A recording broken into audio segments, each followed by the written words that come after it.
جب سے مجھے اس عمل کے بارے میں پتہ چلا ہے، میں نے جب سے اس عمل کا آغاز کیا ہے، اللہ پاک نے میری خالی جیب کو دولت سے بھر دیا ہے۔ خالی جیب کو دولت سے بھر دینے والا، دولت کی چھما چھم بارش کر دینے والا یہ سچا عمل ہے۔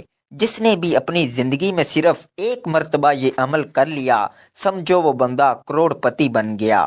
اللہ پاک کی ذات پر بھروسہ کرتے ہوئے یہ عمل کر لیں۔ دلوں میں وسوسے ہوتے ہیں کہ پتہ نہیں یہ جو وظیفہ ہم پڑھ رہے ہیں یہ اثر کرے گا یا نہیں کرے گا، ہمیں رزق روپیہ پیسہ ملے گا یا نہیں ملے گا۔ دلوں میں وسوسے عمل کو ضائع کر دیتے ہیں۔ پورے یقین سے اللہ پاک کی ذات پر بھروسہ کرتے ہوئے آپ کو یہ عمل پڑھنا ہے۔ اپنے دلوں میں اگر وسوسے رکھو گے، اپنے دلوں میں اگر خیالات رکھو گے کہ پتہ نہیں یہ وظیفہ اثر کرے گا بھی یا نہیں، تو کچھ حاصل نہ ہوگا۔ توکل کی اجمالی تعریف یوں ہے کہ اسباب و تدابیر کو اختیار کرتے ہوئے فقط اللہ تبارک و تعالیٰ پر اعتماد و بھروسہ کیا جائے اور تمام کاموں کو اس کے سپرد کر دیا جائے۔ یہ وظیفہ آپ نے 7 دن تک کرنا ہے۔ حضرت سیدنا امام غزالی رحمۃ اللہ علیہ نے توکل کی تفصیلی تعریف بھی بیان فرمائی ہے، جس کا خلاصہ کچھ یوں ہے: توکل دراصل علم، کیفیت اور عمل 3 چیزوں کے مجموعہ کا نام ہے۔ یعنی جب بندہ اس بات کو جان لے کہ فاعل حقیقی صرف اللہ عز و جل ہے، تمام مخلوق، موت و زندگی، تنگ دستیوں، مالداری، ہر شے کو وہ اکیلا ہی پیدا فرمانے والا ہے، بندوں کے کام سنوارنے پر اسے مکمل علم و قدرت ہے، اس کا لطف و کرم اور رحم تمام بندوں پر اجتماعی اعتبار سے اور ہر بندے پر انفرادی اعتبار سے ہے۔ اس کی قدرت سے بڑھ کر کوئی قدرت نہیں، اس کے علم سے زیادہ کسی کا علم نہیں، اس کا لطف و کرم اور مہربانی بے حساب ہے۔ اس علم کے نتیجے میں بندے پر یقین کی ایسی کیفیت طاری ہوگی کہ وہ ایک اللہ عز و جل پر ہی بھروسہ کرے گا، کسی دوسرے کی جانب متوجہ نہ ہوگا، اپنی طاقت و قوت اور ذات کی جانب توجہ نہ کرے گا، کیونکہ گناہ سے بچنے کی طاقت اور نیکی کرنے کی قوت فقط اللہ عز و جل ہی کی طرف سے ہے۔ تو اس علم و یقین، اس سے پیدا ہونے والی کیفیت اور اس نتیجے میں حاصل ہونے والے بھروسے کی مجموعی کیفیت کا نام توکل ہے۔ اللہ عز و جل قرآن مجید فرقان حمید میں ارشاد فرماتا ہے، اور جو اللہ پر بھروسہ کرے تو وہ اسے کافی ہے۔ اللہ عز و جل قرآن مجید میں ارشاد فرماتا ہے، اور اللہ ہی پر بھروسہ کرو اگر تمہیں ایمان ہے۔ 2 جہان کے تاجور سلطان بحر صلی اللہ علیہ وآلہ وسلم کا فرمان عظمت شان ہے، اگر تم اللہ عز و جل پر اس طرح بھروسہ کرو جیسے اس پر بھروسہ کرنے کا حق ہے، تو وہ تمہیں اس طرح رزق عطا فرمائے گا جیسے پرندوں کو عطا فرماتا ہے کہ وہ صبح کے وقت خالی پیٹ نکلتے ہیں اور شام کو سیر ہو کر لوٹتے ہیں۔ اعلیٰ حضرت امام اہل سنت مولانا شاہ امام احمد رضا خان رحمۃ اللہ علیہ فرماتے ہیں، اللہ عز و جل پر توکل کرنا فرض عین ہے۔ واضح رہے کہ اسباب اور تدابیر کو ترک کر کے گوشے نشینی اختیار کر لینے اور قصبے ترک کر دینے کی شرعین اجازت نہیں ہے۔ اعلیٰ حضرت رحمۃ اللہ علیہ فرماتے ہیں، توکل ترک اسباب کا نام نہیں بلکہ اعتماد اعلیٰ الاسباب کا ترک ہے۔ یعنی اسباب کو چھوڑ دینا توکل نہیں بلکہ اسباب پر اعتماد نہ کرنے کا نام توکل ہے۔ پھر متوکل کے اعمال کی مختلف صورتیں اور ان کے مختلف احکام ہیں۔ اگر کوئی شخص ایسے یقینی اسباب کو ترک کرے جو اللہ عز و جل کے حکم سے چیزوں کے ساتھ قائم ہو چکے ہیں اور ان سے جدا نہیں ہوں گے، تو وہ متوکل نہیں۔ مثلا سامنے کھانا رکھا ہو، بھوک بھی ہو اور کھانے کی ضرورت بھی ہو، لیکن بندہ اپنا ہاتھ اس کی طرف نہ بڑھائے اور یوں کہیں میں توکل کرتا ہوں، تو ایسا کرنا بے وقوفی اور پاگل پن ہے۔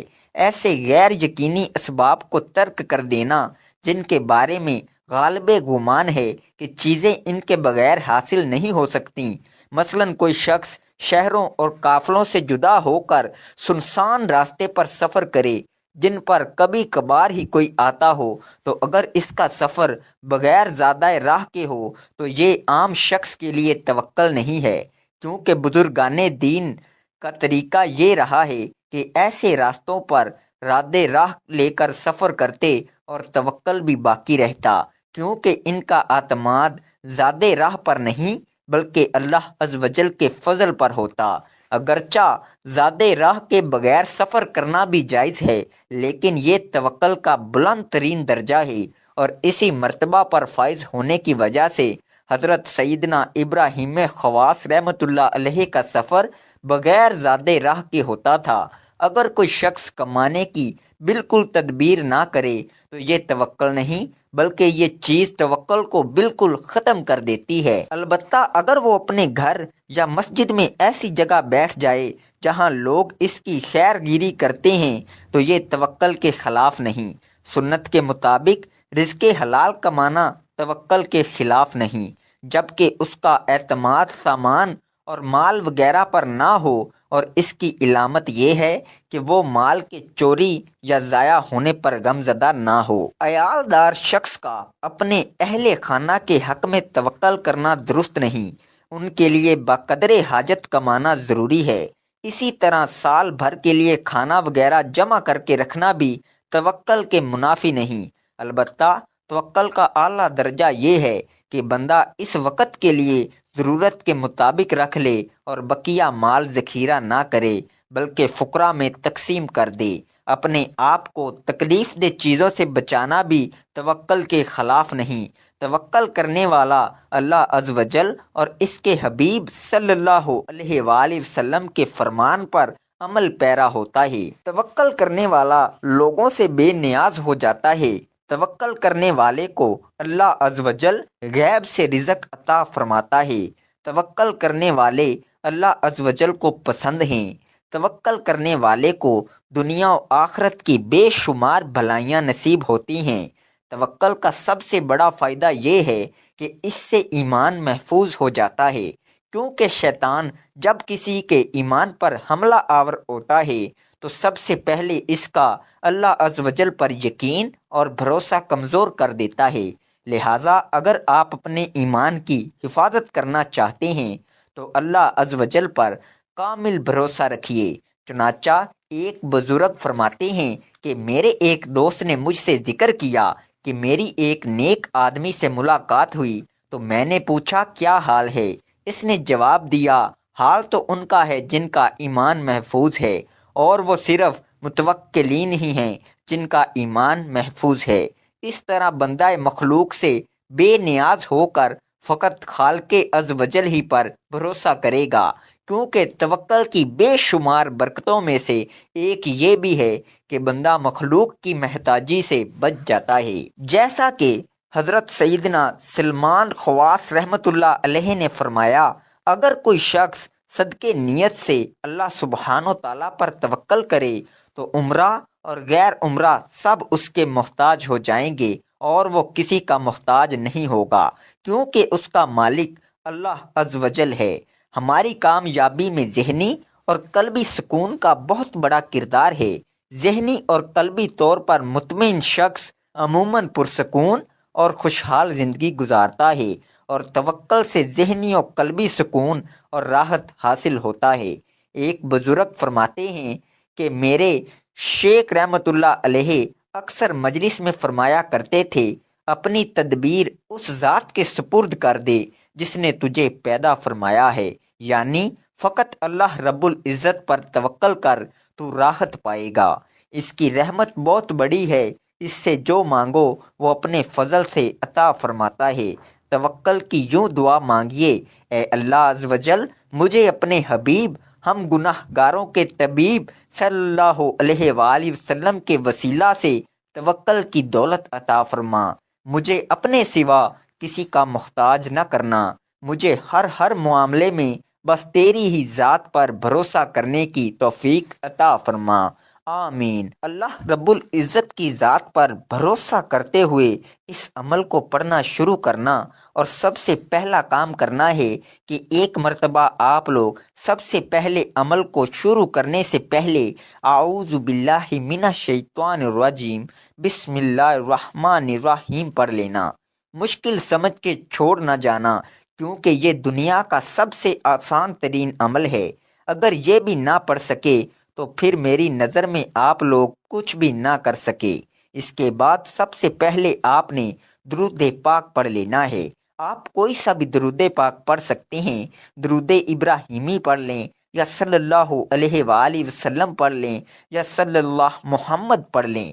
یہ جو درود پاک آپ کو آسانی سے آتا ہو، آپ وہ درود پاک پڑھ لیں۔ ایک مرتبہ میرے ساتھ بھی پڑھ لیں تاکہ ثواب ہو۔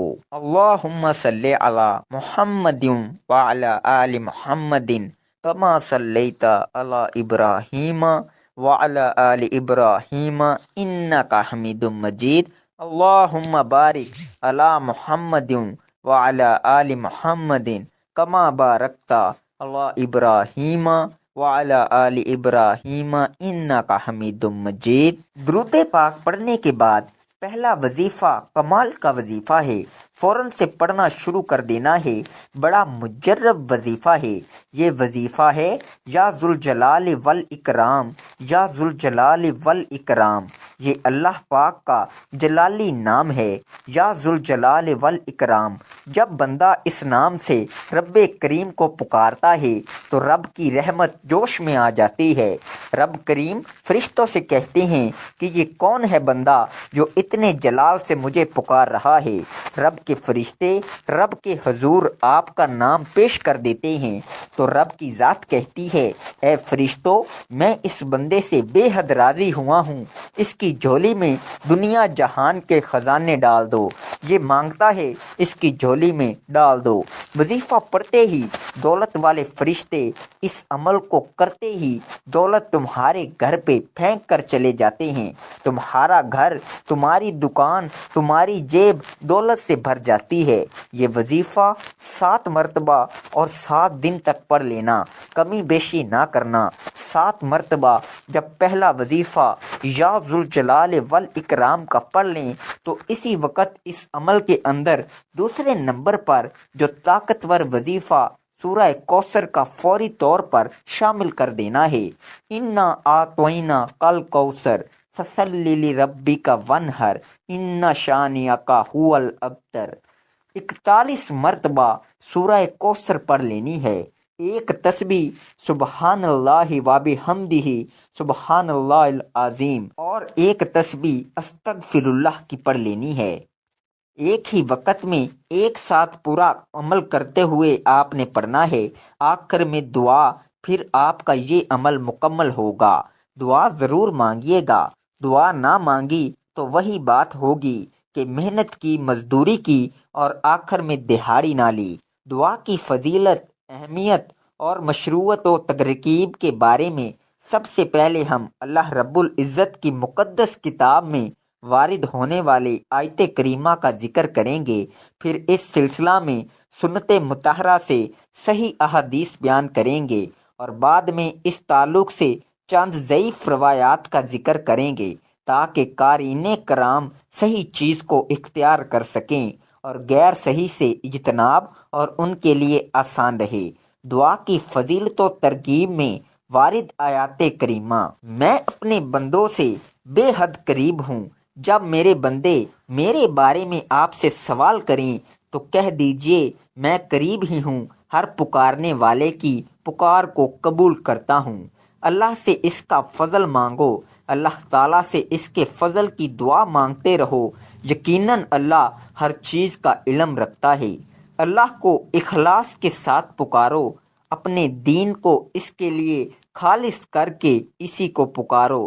تمہیں اللہ نے جیسے شروع میں پیدا فرمایا اسی طرح تم دوبارہ پیدا کیے جاؤ گے۔ چپکے چپکے سے اسی سے دعا مانگو، اپنے رب سے گڑ گڑاتے ہوئے اور چپکے چپکے دعا مانگو، بے شک وہ حد سے گزرنے والوں کو پسند نہیں کرتا۔ روزی اللہ ہی سے طلب کرو، بس تم اللہ تعالیٰ ہی سے روزیاں طلب کرو اور اسی کی عبادت کرو اور اسی کی شکر گزاری کرو، اللہ ہی سے فریادیں کرو، چاہے کافروں کو برا لگے۔ تم اپنے دین کو اللہ کے لیے خالص کر کے اسی کو پکارتے رہو، چاہے کافر برا مانے۔ دعا عبادت ہے اور دعا سے گریز تکبر ہے۔ تمہارے رب نے فرمایا ہے، مجھ سے دعائیں کرو، میں تمہاری دعاؤں کو قبول کروں گا۔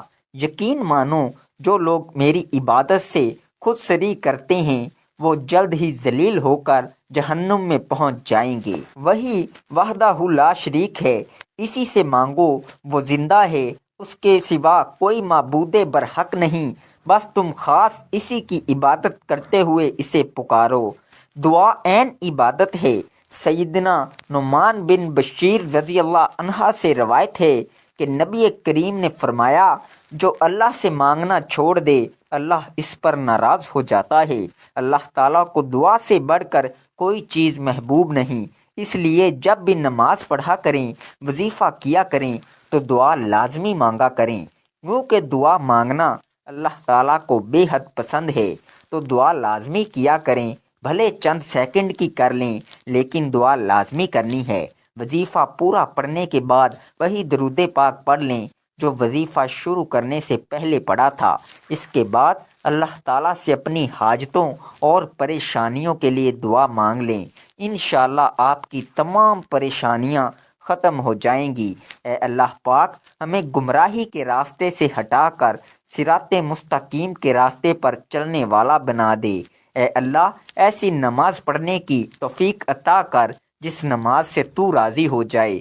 زندگی میں ایسے نیک اعمال کرنے کی توفیق عطا کر جن اعمالوں سے تو راضی ہو جائے۔ ہمیں ایسی زندگی گزارنے کی توفیق عطا کر جس زندگی سے تو راضی ہو جائے۔ ایمان پہ زندہ رکھ اور ایمان پہ ہی موت عطا کر۔ اے اللہ، ہمیں تیرے احکام کی فرما برداری کرنے والا بنا دے اور تیرے پیارے حبیب جناب رسول اللہ صلی اللہ علیہ وآلہ وسلم کے نیک اور پاکیزہ آداب کو اپنانے والا بنا دے۔ اے اللہ، ہماری پریشانیوں کو دور کر دے۔ اے اللہ، جو بیمار ہیں انہیں شفائے کاملہ عطا فرما۔ اے اللہ، جو بے اولاد ہیں انہیں اپنے خزانوں میں سے نیک اور صالحہ اولاد عطا فرما۔ اے اللہ، جن کے جو کام رکے ہوئے ہیں وہ پورے کر دے۔ اے اللہ، بچھڑے ہوں کو ملا دے۔ اے اللہ، شادی شدہ جوڑوں میں محبت اور خلوص پیدا کر دے اور ان کی زندگیوں میں برکت ڈال دے۔ اے اللہ، تمام لڑکے اور لڑکیوں کے نصیب اچھے کر دے۔